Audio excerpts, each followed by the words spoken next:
Madame, Monsieur, bonsoir, bienvenue dans ce journal. À la une de l'actualité ce soir, il se tient au Kenya une rencontre de haut niveau sur la 21e reconstitution des ressources de l'Association internationale du développement. Le Premier ministre Robert Begré-Mambé à Nairobi pour représenter le président Alassane Ouattara.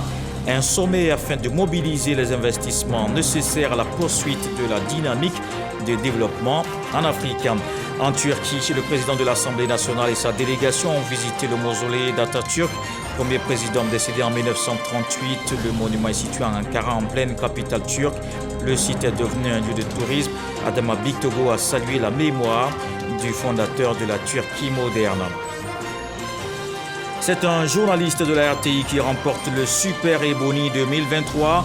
Ligoa Aimé Ludovic a remporté le prix hier soir au terme d'une cérémonie de récompense des meilleurs journalistes de Côte d'Ivoire. Il a également raflé 4 autres prix spéciaux. Plusieurs autres prix sectoriels ont été décernés au cours de cette cérémonie. Plus de 34 morts dans la bande de Gaza depuis le début de la guerre entre Israël et Palestine. Le ministère de la Santé du Hamas a annoncé le nouveau bilan ce dimanche. En 24 heures, au moins 66 morts supplémentaires recensés. Le Premier ministre est arrivé ce dimanche soir à Nairobi, au Kenya. Robert Begré-Mambé va représenter le chef de l'État demain lundi au sommet de haut niveau sur la 21e reconstitution des ressources de l'Association internationale du développement. Ce guichet de la Banque mondiale aide les pays à faible revenu par des dons et prêts. Alexis Ouedraogo, Ulrich Adongo. Le chef du gouvernement ivoirien est depuis ce dimanche à Nairobi, au Kenya. Sur instruction du chef de l'État Alassane Ouattara, Robert Begré-Mambé vient participer au sommet de haut niveau sur la 21e reconstitution des ressources de l'Association internationale du développement, IDA. Sitôt arrivé, le Premier ministre a accordé une audience à Ousmane Diagana, vice-président pour l'Afrique de l'Ouest de la Banque mondiale. L'idée d'une réunion de ce niveau, en fait, vient de son Excellence Monsieur le Président Ouattara pour l'IDA 20. Au sortir de la pandémie de la Covid-19, il avait convié ses pairs africains et la Banque mondiale à Abidjan pour discuter de la nécessité de tous les partenaires d'accompagner le développement de l'Afrique à travers une mobilisation conséquente de ressources. Ça a été un succès extraordinaire. Donc nous reproduisons la même démarche. Donc la présence de la Côte d'Ivoire à cette rencontre, ça va donner beaucoup de force à la fois à nos efforts, mais également beaucoup de crédibilité à cette démarche. L'IDA, il faut le souligner, est un guichet de la Banque mondiale qui contribue au développement des pays à faible revenu par des dons et prêts à des conditions avantageuses. Nous venons de rencontrer le vice-président en charge de l'Afrique qui a donné l'occasion d'articuler nos discussions sur plusieurs points qui sont très importants pour la Côte d'Ivoire. L'eau, l'électricité, l'agriculture, la santé, l'éducation et tous les mécanismes par lesquels nous allons consolider les acquis de la Côte d'Ivoire pour que ce pays soit très fort au plan économique et social. La Banque mondiale, qui salue les efforts de la Côte d'Ivoire, annonce une mission fin juin à Abidjan. Et de Nairobi, allons à Ankara. Le président de l'Assemblée nationale poursuit sa visite en Turquie. Adama Bictogo et les députés ivoiriens ont visité le mausolée d'Atatürk. Mustafa Kemal Atatürk a été le premier président du pays décédé en 1938. La délégation a salué la mémoire de cette illustre personnalité. On le voit dans ce reportage de Moussa Konaté, Kéré Adama. Du haut de ces 72 mètres est bâti sur une surface de 720 000 mètres carrés. Ce monument abrite la tombe de Mustafa Kemal Atatürk, premier président et fondateur de la Turquie, décédé le 10 novembre 1938. Le mausolée d'Atatürk, situé à Ankara, la capitale de la Turquie, est un lieu symbolique et touristique pour le peuple turc. Présent dans le pays pour une visite de travail, le président de l'Assemblée nationale se rend sur le site. Adama Bictogo procède à un dépôt de gerbes de fleurs. Nous nous sommes d'abord inclinés, la délégation et moi. Ensuite, nous avons visité son musée, qui est l'expression de l'homme, qui nous a permis de connaître l'homme, de voir que c'était un homme de grande personnalité, qui avait une ambition forte pour son pays. Et nous ne sommes pas surpris aujourd'hui de voir que le président Erdogan est le prolongement donc du président Atatürk dans sa vision. Nous repartirons d'ici avec le sentiment que les grands hommes ne meurent pas, un peu comme Houphouët-Boigny l'a été pour nous en Côte d'Ivoire. Après la visite du mausolée d'Atatürk, le président Adama Barrow a eu des séances de travail avec Omar Boulat, ministre du Commerce, et le ministre de l'Énergie et des Ressources naturelles, Alparslan Baïkraktar. Et ici sur place, l'actualité, c'est aussi cette nuit de la communication. Elle a vu le sacre du meilleur journaliste de Côte d'Ivoire 2023. Ligua Aimé Ludovic a remporté le Super Ebony hier soir à Yamoussoukro. Ce journaliste de Radio Côte d'Ivoire a également raflé 4 autres prix spéciaux. Plusieurs autres prix sectoriels ont été décernés au cours de cette cérémonie que l'on voit avec Kader Sogodogo. Celui qui a défilé le plus sur ce podium.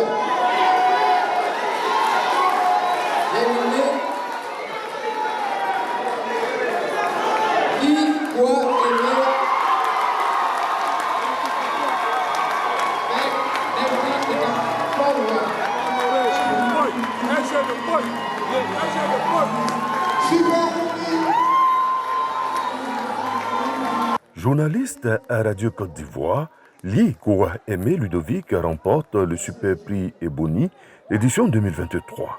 En plus du Super Prix, le lauréat a reçu 4 autres distinctions, dont celui du meilleur journaliste radio. C'est un sentiment de fierté, une immense joie qui m'anime, et cette fierté-là, je la partage avec toute la rédaction de Radio Côte d'Ivoire et l'ensemble du groupe RTI. Je voudrais dire particulièrement merci à tous ces collègues, pour cette famille que nous constituons au niveau de Radio Côte d'Ivoire. Quant à Bintou Pekele Kone de RTI 2, elle glane 3 trophées, dont le prix Ebony Télé. On voulait le super prix, mais ce qu'on a eu ce soir, c'est vraiment impressionnant. On rend gloire à Dieu qui a permis cela. Je voudrais dire merci au directeur général de la RTI. Et ça rassure qu'il faut travailler, il faut aller de l'avant. L'UNJCI, l'Union nationale des journalistes de Côte d'Ivoire, à l'ère de l'intelligence artificielle. C'est autour de ces thèmes que les festivités de l'édition 2023 du Week-end des Ebony ont eu lieu à Yamoussoukro. Occasion pour le président de l'UNJCI de souligner les conditions de travail des journalistes.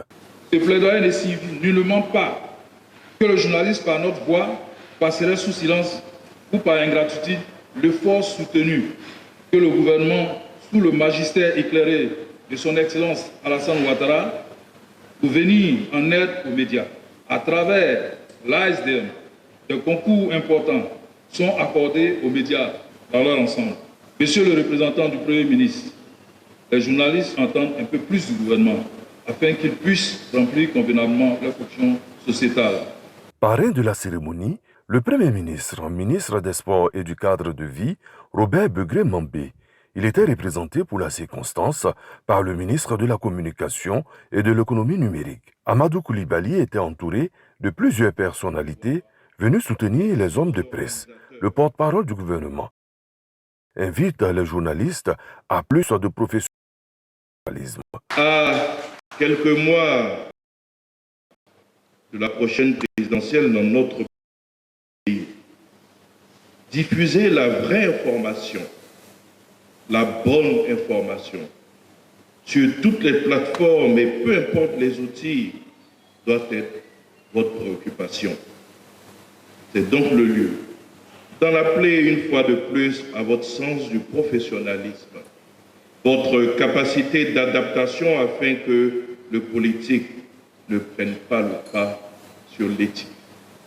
Pour sa part, le gouvernement, sous le leadership éclairé du président Alassane Ouattara, reste disposé à accompagner l'approche prospective afin qu'ensemble, nous continuions de bâtir une Côte d'Ivoire moderne.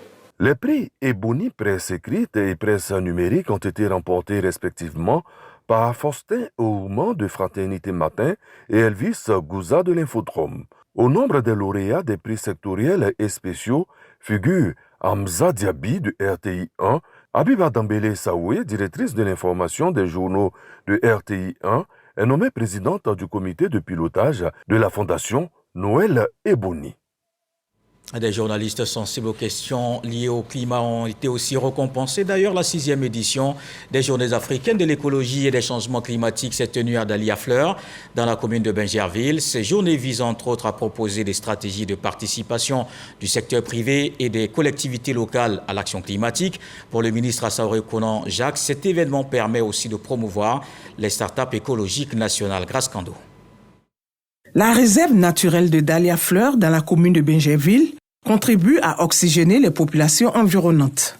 D'une superficie de 148 hectares, ce joyau accueille plus de 200 visiteurs par jour. Ce site a été retenu pour le lancement de la 6e édition des Journées africaines de l'écologie et des changements climatiques JIFAC.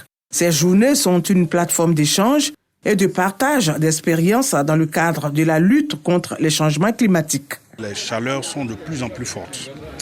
Également au niveau des pluies, nous constatons une rareté des pluies et un amenuisement des ressources en eau. Pour faire l'agriculture, on a besoin d'eau. Et cette eau-là vient des pluies qui elles-mêmes proviennent des forêts. Étant donné que nous sommes en train de perdre nos forêts, il est important qu'on puisse tirer la sonnette d'alarme, aller dans nos régions, communiquer avec nos parents. L'origine de ces journées, c'est apporter des alternatives à nos populations. Nous avons les foyers écologiques, nous avons les reboisements et nous sommes en train de faire des villes vertes. Des journées soutenues par plusieurs partenaires, dont le Fonds interprofessionnel pour la recherche et le Conseil agricole FICA. Qui dit agriculture, dit développement durable, dit résilience au changement climatique. Cet outil, par l'intermédiaire du ministère de l'Environnement, a pu être accrédité auprès du Fonds d'adaptation pour le climat. Et à ce titre, nous avons pu mobiliser des ressources pour les producteurs et surtout la formation des agents du ministère à la résilience au changement climatique et surtout à la mobilisation des ressources pour les projets. Selon le rapport national de la Banque mondiale sur le climat et le développement, les impacts du changement climatique pourraient faire baisser le PIB du pays jusqu'à 13% d'ici à 2050. Il est donc plus qu'urgent d'agir et de saisir les opportunités de la finance verte. Les financements verts constituent une opportunité pour lutter contre ce phénomène et réussir notre transition écologique. Ils constituent une manière innovante de mobiliser des ressources pour financer nos ambitions. C'est l'occasion pour moi de faire mémoire de l'allocution à la nation ivoirienne de son Excellence M.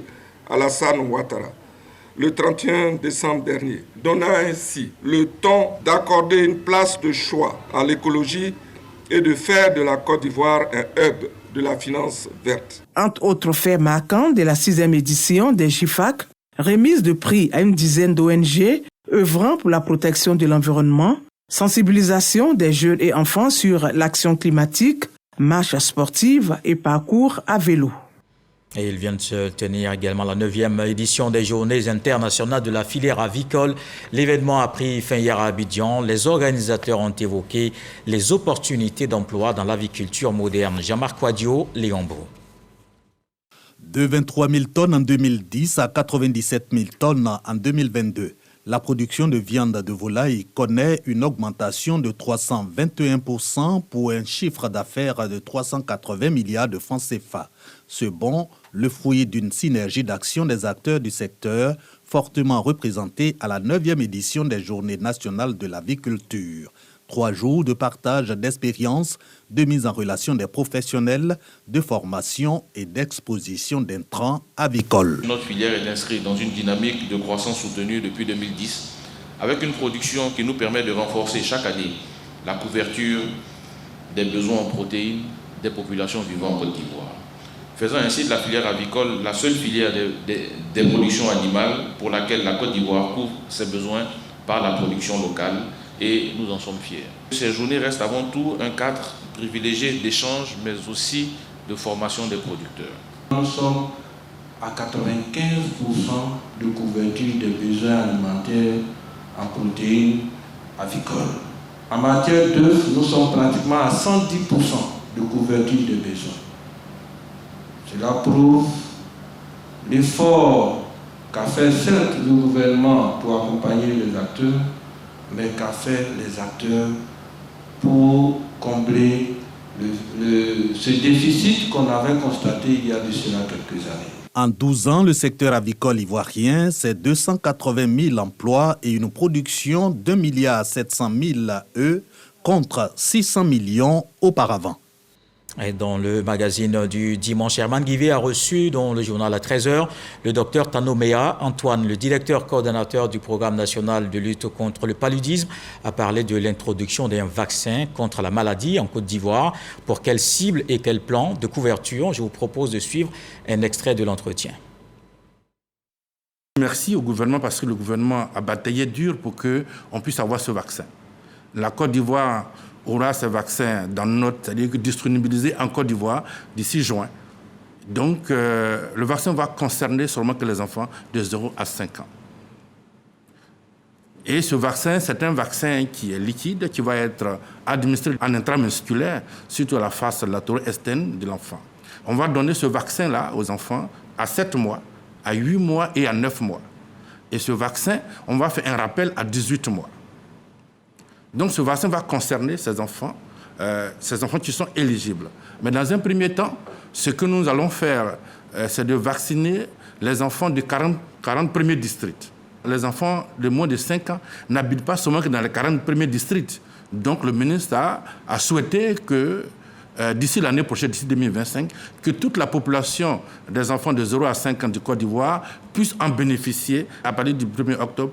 Au lancement, nous allons faire une grande réunion, inviter toute la population de Côte d'Ivoire, que le ministre va lancer officiellement ce vaccin. Je voulais aussi rassurer la population que le vaccin que nous allons mener, c'est un vaccin qui est inoffensif. La semaine du 29 au 5, la population va recevoir déjà les agents de santé sur le terrain. Je demande aux populations d'ouvrir leurs portes pour recevoir les agents de dénombrement, pour qu'on sache combien nous avons au niveau de la population, combien nous avons au niveau des ménages, pour qu'on puisse harmoniser et puis valider le nombre de moustiquaires imprégnés que nous allons distribuer aux populations.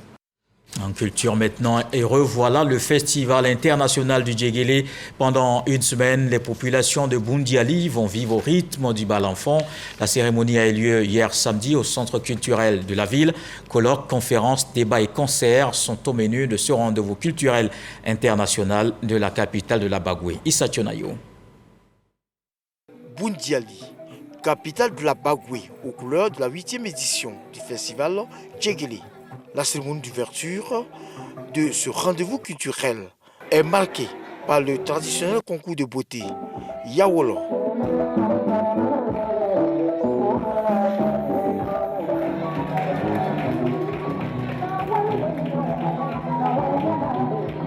Voilà, pour une première expérience, élu Miss Yawolo, c'est déjà un grand pas vers la réalisation de mon rêve. Je projette me présenter, si Dieu le veut, à le concours de Miss Côte d'Ivoire avec le temps. Le festival Djegele est l'occasion de valoriser le balafon, instrument commun à 3 pays, la Côte d'Ivoire, le Mali et le Burkina Faso. Le balafon, c'est un instrument qui ponctue la vie du peuple sénégalais. De la naissance à la mort, le Djegele est très prescripteur pour les Bagoué. Le Djegele, c'était un produit de qualité, de premier ordre, qui fait en sorte que notre région soit connue. C'est une très bonne chose. La culture est fondamentale. Pour le ministre Bruno Koné, président du conseil régional de la Bagoué, le balafon est l'essence du peuple sénoufo. C'est pourquoi il a demandé sa pérennisation. L'une des choses qui caractérise le plus le sénoufo, c'est le balafon.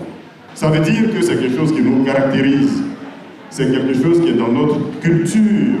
C'est quelque chose qui est dans notre âme, qu'il nous faut préserver si nous voulons demain que nos enfants puissent continuer à dire fièrement qu'ils sont sénégalais.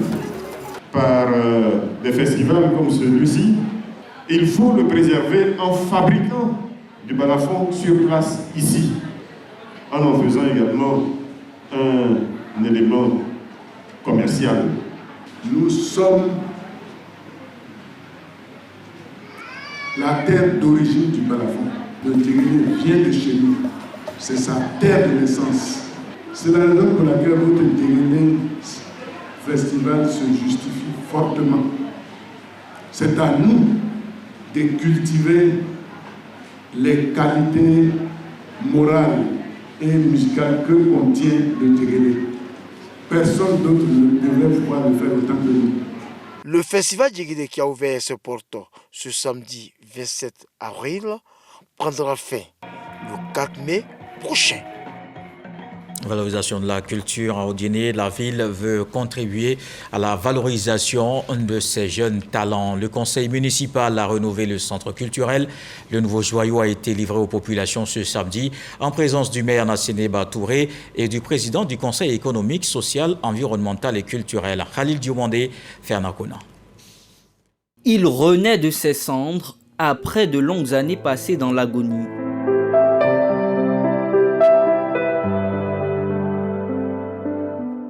Le centre culturel d'Odiéné, complètement relooké par le conseil municipal, se présente fièrement dans ses nouveaux apparats.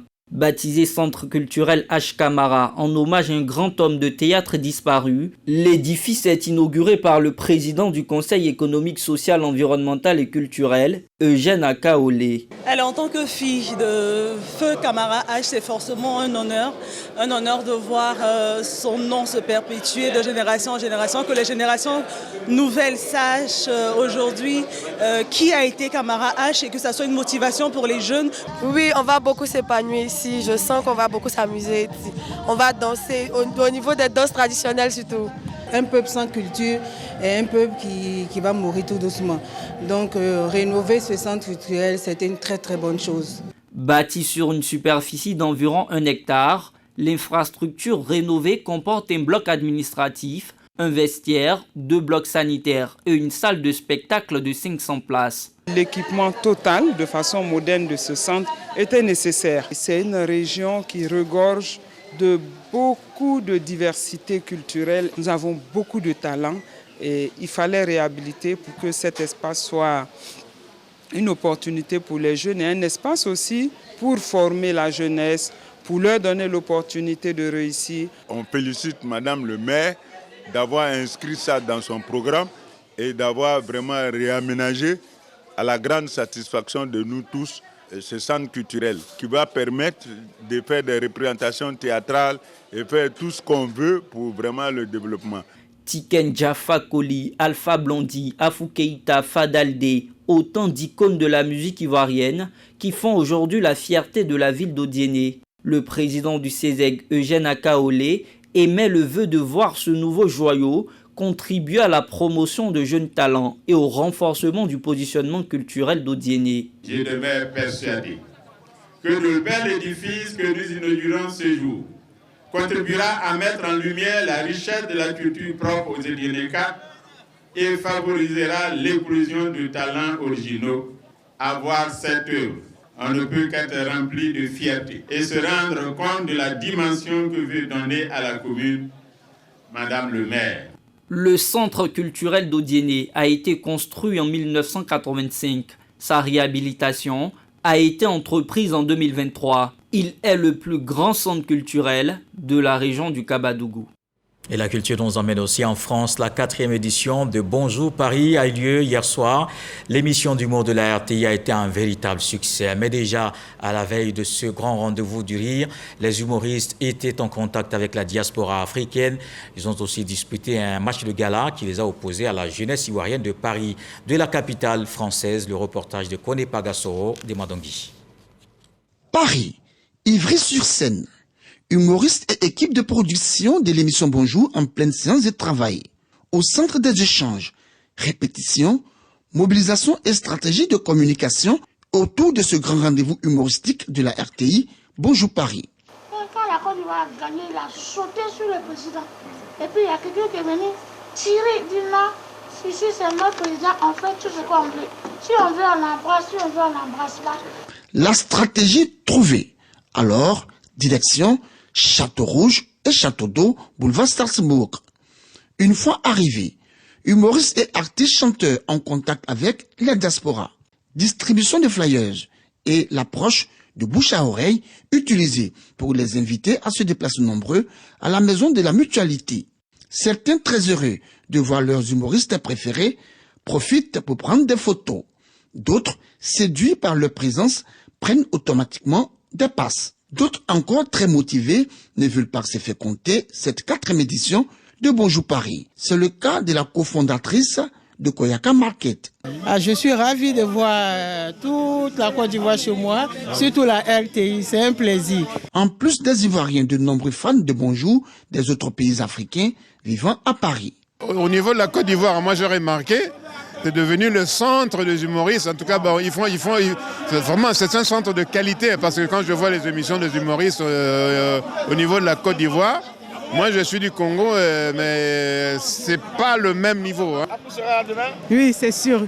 J'avais un autre programme, mais bon, on sera là. Autre lieu de sensibilisation, le métro. Faut rien.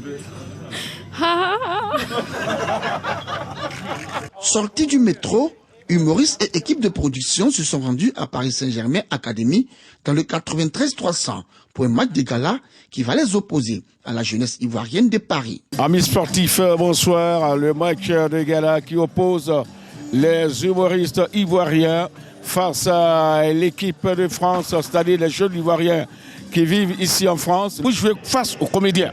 Oui, on est tapé. Bien sûr. Bien bon.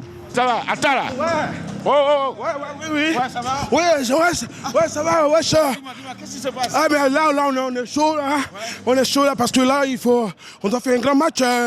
Le coach a dit... Tu joues à quel poste? Eh ben, je joue partout, hein. Okay. Voilà, le coach a dit qu'il faut marquer des buts, que ce soit dans notre camp comme dans le camp de l'ennemi. Il faut marquer quand même. Le groupe RTI, vous savez, ce qu'on disait là, la coupe, c'est chez nous. Ça vient de notre laboratoire. C'est pour dire qu'on est toujours en train de créer, et c'est ça. Le coup d'envoi à peine donné que le coach de l'équipe humoristique, Wallace, est dans tous ses états. Je vais faire sortir 2 joueurs là. Je vais faire sortir à 11 là. On peut pas, on va gagner trop. Il faut qu'on joue à 9. Le mécontentement du coach approuvé par les supporters et par les responsables de l'équipe. Le directeur technique et le directeur de la production de la RTI. Le roulou. Un match qui, malgré le score de parité, n'a pas été du tout aisé pour l'équipe des humoristes. Ça n'a pas été facile. On donne le meilleur de nous pour que le pays soit heureux. Là, je viens de mettre un but et je compte sur mes coéquipiers pour la suite. Venez, bouche à bouche, j'attends. Cette rencontre footballistique s'est jouée dans un esprit fair play et dans une ambiance cordiale, conviviale et fraternelle.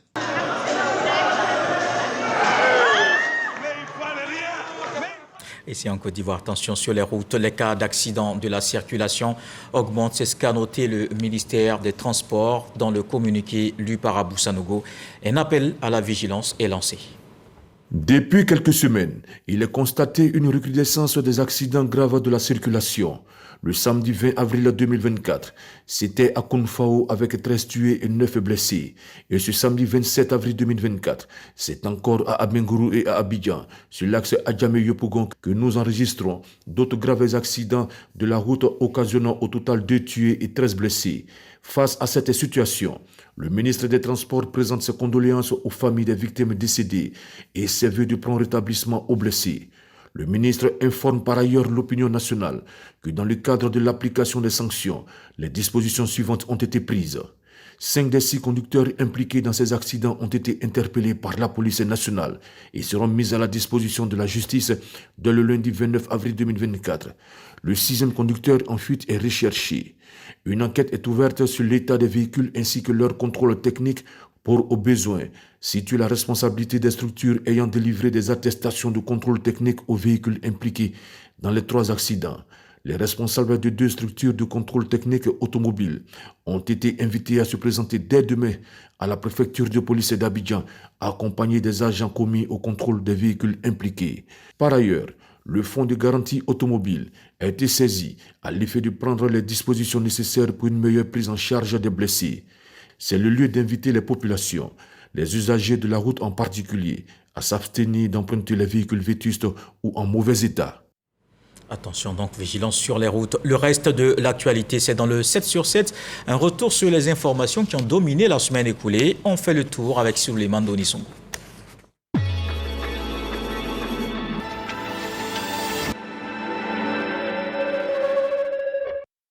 Une hécatombe en mer, au large de Djibouti. Au moins 38 migrants, dont des enfants, ont péri ce lundi dans un naufrage. L'embarcation transportait 77 personnes au large des côtes du pays. Il s'agit du deuxième incident de ce type en 2 semaines. À partir de juillet 2024, les demandeurs d'asile entrés illégalement en Grande-Bretagne vont être expulsés vers le Rwanda. Le Parlement britannique a voté mardi les projets de loi autorisant ces expulsions. Les défenseurs des migrants ont cependant promis de poursuivre la lutte contre cette décision du Parlement. En Égypte, les représentants de la Ligue arabe ont tenu une réunion d'urgence au Caire, mercredi, pour discuter de la guerre à Gaza et de la crise humanitaire qui sévit dans cette région. Cette réunion intervient après que les États-Unis ont opposé leur veto à une résolution qui aurait ouvert la voie à l'adhésion à part entière de la Palestine aux Nations Unies. Suite à la démission officielle du Premier ministre haïtien Ariel Henry, le Conseil présidentiel de transition d'Haïti, pays plongé dans le chaos, a prêté serment jeudi. Composé de 9 membres, dont une femme, le Conseil a été mis en place par la communauté des Caraïbes à la suite d'une réunion d'urgence afin de faire face à la crise haïtienne. Il y a 30 ans, des millions de Sud-Africains se rendaient aux urnes pour voter lors des premières élections démocratiques du pays, après des années de domination de la minorité blanche qui a privé la communauté noire du pays de ce droit fondamental. Aujourd'hui, l'heure est à la commémoration de ces 30 ans d'élections libres. Les autorités militaires au pouvoir au Mali ont procédé à la suspension des activités des partis et associations à caractère politique et l'interdiction aux médias de couvrir leurs activités. La Cour constitutionnelle du Mali se déclare incompétente pour examiner une plainte visant l'annulation de cette décision. Le ministère de la Santé du Hamas a annoncé un nouveau bilan de 34 454 morts dans la bande de Gaza depuis le début de la guerre entre Israël et le mouvement islamiste palestinien le 7 octobre. En 24 heures, au moins 66 morts supplémentaires ont été recensés, selon un communiqué du ministère qui fait état de 77 575 blessés en plus de 200 jours de guerre.